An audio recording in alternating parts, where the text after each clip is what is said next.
I'm making the small explanation of the web app that is being built up in Flask. So let me jump to Atom. If you have been doing Flask or any other similar frameworks, then you know that there are templates which has the HTML templates, and there is these Python files. When I look at the whole code of this app, it has got two Python files, app.py and global.py. Global.py is empty, and also soft.py. Soft.py is kind of an admin area which we might not expose to in the main app. So this has been kept different. I'm going to come back to that. So this is the core thing where all of our code lies. We start with importing Flask, and we import Flask, redirect, URL for, request, render template, and session. Uh, Render template is a function that is used to render these HTML templates. Session is used in the login when we want to keep somebody logged in. Redirect, as the name suggests, redirects people from one page to other. The name of the app is Flask __ name. We're going to look at this later, but this is an object-oriented programming where it would get where we want to assign that. So we are then calling this Flask F capital, and remember that this F and small are tricky. I've been doing Python and they make variables like for all, search all with S capital and S small, and it's painful sometimes to make a differentiation out of that. But this F is capital and this F is capital. Then you have SMTP, this is to send emails. You have SQLite, which is the database, and you have bin ASCII, which is binary to S. It's like used in encryption. Okay, then we say, then we are also importing from crypto.cipher. We are importing AES. We can talk about that, but you should know a very basic of asymmetric encryption. But we can delve into that later.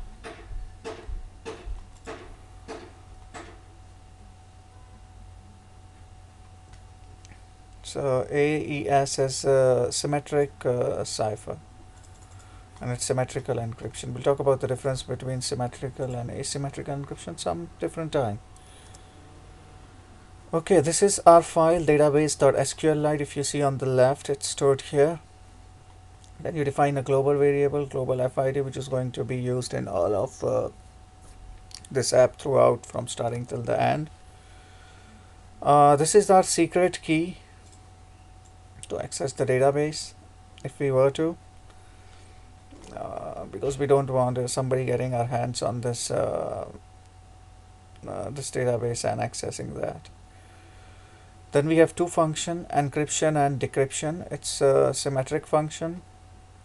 Object is aes.new, this is this. S1 R justified, it's string function.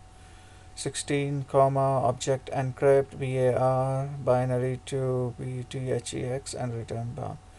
So it's like an encryption and decryption where you want to encrypt and decrypt when we send data. So when we encrypt, we get a bar format. When we decrypt, we get again ux.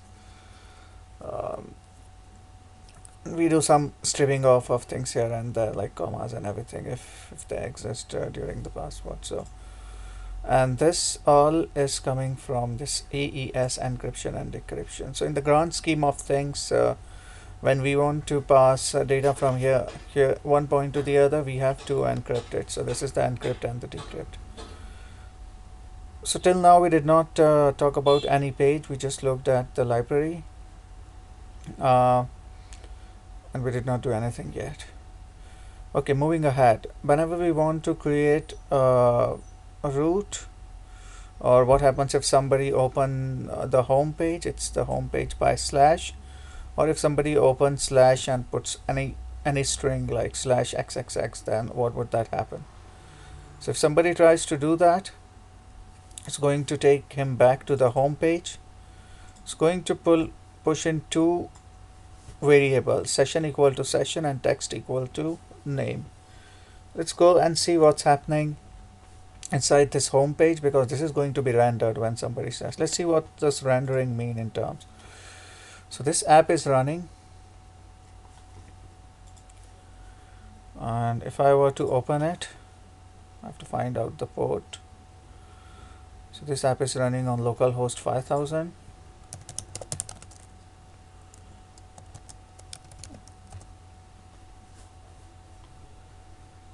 So it shows up. What it said is that if I do something like this, still shows up. Whatever I do at the end, it still shows up. Does it use this thing in rendering the page? Let's see. /name. Yeah, it says text equal to name. Let's find out what's going to be. Yeah, here. Let's see. So why down right? So this goes as an input, and these are all the arguments that goes passed along in this rendering template. Let's see how the homepage.html is built off.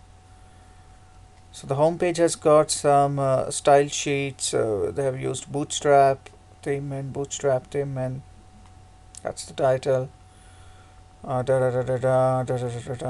thing where it starts using Django. Whenever you see these two curly brackets, that's where it starts using Django.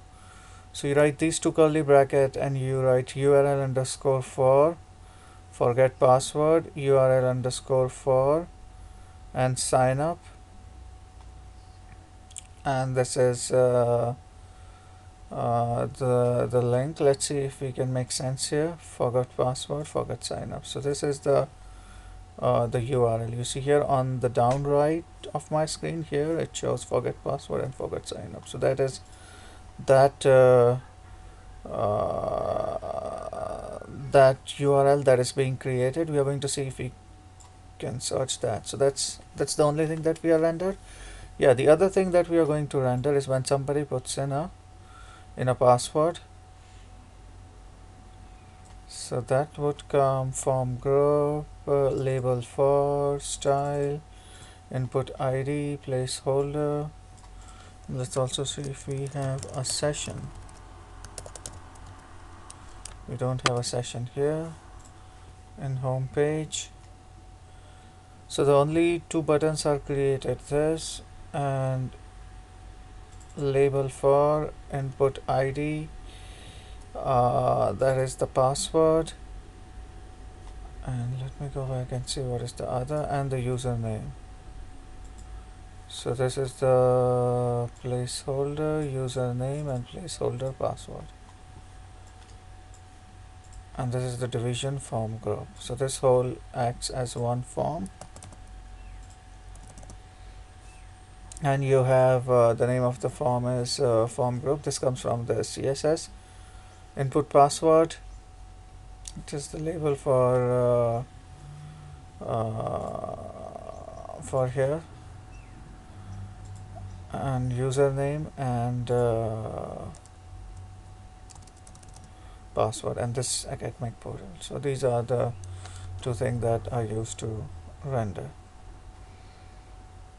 And then we have the checkbox, if text, and that's again Python, and if. So if text enter, then welcome message, and make it red. So if this text exists, then make it put that text here on the down. If you remember, this was the thing in the red. So let me go back. You have to like things are flowing back and forth, so you have to keep a little bit of a watch. Remember this text that went into the argument as a name, and if this text is there, put here as the text. So that is being rendered through Python inside here. Okay, so that was a very simple introduction. In the next video we are going to move down and see what happens here.